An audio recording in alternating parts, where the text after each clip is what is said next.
In this clip, the crew are operating an offshore crew change flight to a jack-up oil rig. During the initial descent, the collective trim actuator failed. Having completed the emergency checklist drill and consulted the MEL, the crew have elected to continue with a 2Q 3-axis approach. From the reported weather conditions at the rig, the crew are confident in making a successful instrument approach. The commander, in the right-hand seat, is initially the pilot flying, and control is later passed to the co-pilot to fly the approach. We join them as the co-pilot completes his approach brief. It says it may be inoperative, but the only restriction is the collective trim field just needs to be on release. So as long as we do that, we are still good to land on and then depart back for Aberdeen. Okay, so it's going to be a GPS radar assisted approach to the ENSCO 102 on a final approach track of 100. I'm going to fly it 3-axis, obviously, because of the failure. Vertical speed will still be available on pitch. I'll be utilising that as well as the outer choir, and I'll just be manually controlling the airspeed with the collective. Understood. On the way down, we'll be looking for a ground speed of between. The weather does look pretty good though, so fairly confident we'll get in. If we do need to go around, it will be a left turn onto approximately 060 for the go around. We can climb back to MEA, and we've got plenty of fuel, so we can do a right turn back for the ENSCO 102 to give it another go. Roger. Hello from Puma 409. Request deck availability. Puma 409, ENSCO 102, deck available. Decks available, Puma 409. So 1 mile. Coming a further left 5. Roger. And that's just above your MDH there at 230 feet. Roger. There's 0.8 of a mile. Roger. And D side. Nothing seen, go around. Going around. I'm coming left.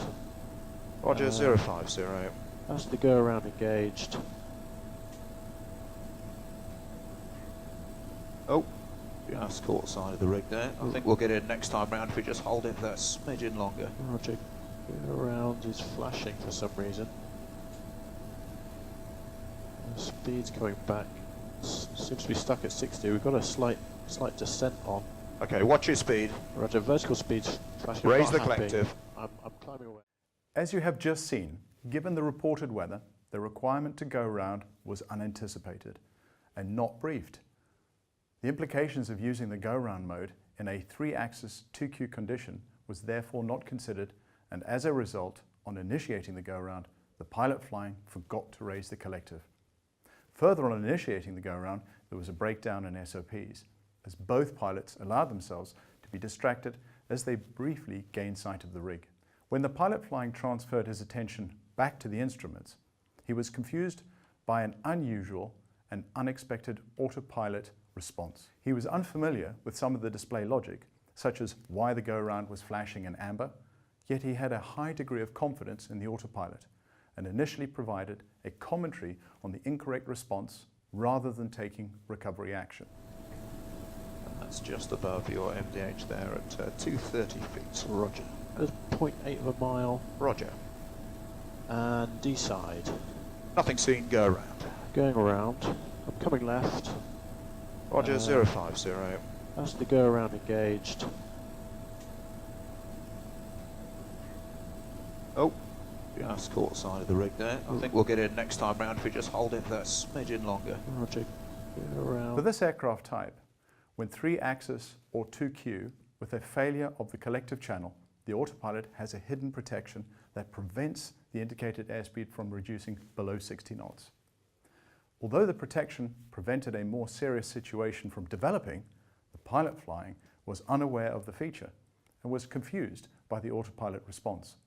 Once prompted by the pilot monitoring, he realized the autopilot was not responding as he would have expected and elected to recover from the undesired aircraft state by disengaging the coupled modes and taking manual control. It is essential that we understand the meaning of displayed information and recognize when the autopilot is degraded. In this next clip, we join the crew on the approach from just under a mile from their missed approach point.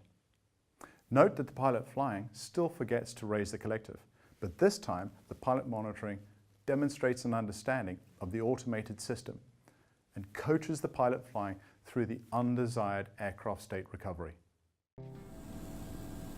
Good paint on the target. Approaching at 1 mile for the 15-degree check. Right. Discontinuity, cancelling the message. Okay. There's 1 mile, just coming left a further 5. Roger, seen.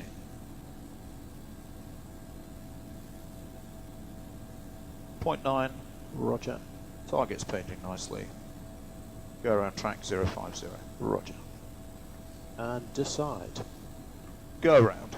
Roger, going around. I'm coming left onto 050. Roger. 050, seen. Out's flashing. I'm just going to gauge go around. Roger.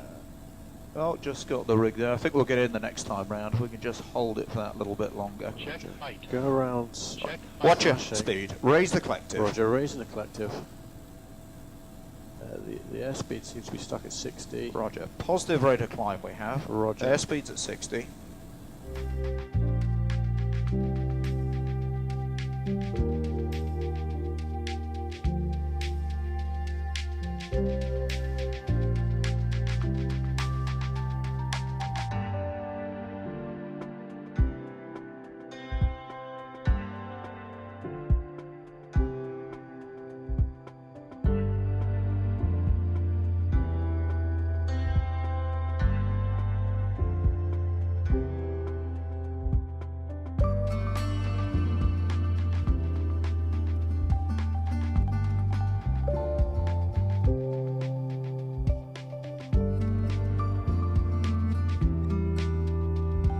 So far, both clips have shown the recovery from an undesired aircraft state, but clearly it would be far better to avoid the situation in the first place.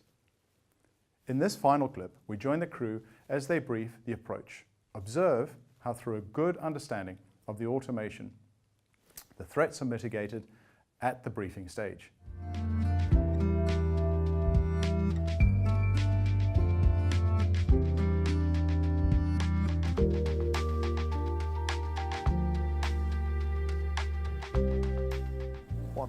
To run. Next event at 1 is the check R 15 degrees. Roger. Discontinuity, clearing the message. There's 1 mile to target coming left a further 5 degrees. Roger, seen. Target's painting nicely. Just below 1 mile.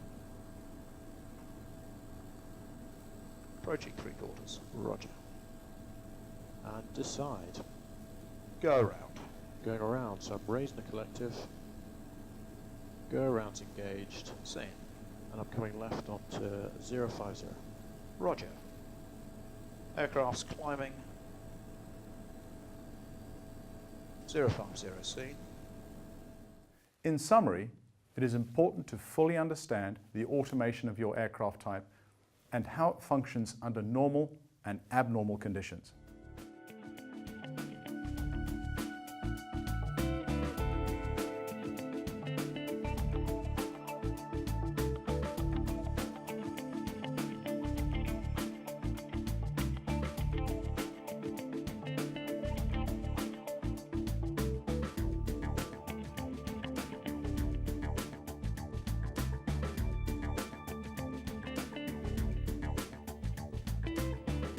Discussion points. What are the possible combinations of autopilot mode configuration that could lead to mode confusion in your aircraft? How does the autopilot communicate degraded operation on your aircraft and at what thresholds? When have you been surprised by autopilot behavior in your aircraft? Which elements of the automation guidance were applied well in this scenario? And which elements of the automation guidance could have been performed more effectively in this scenario?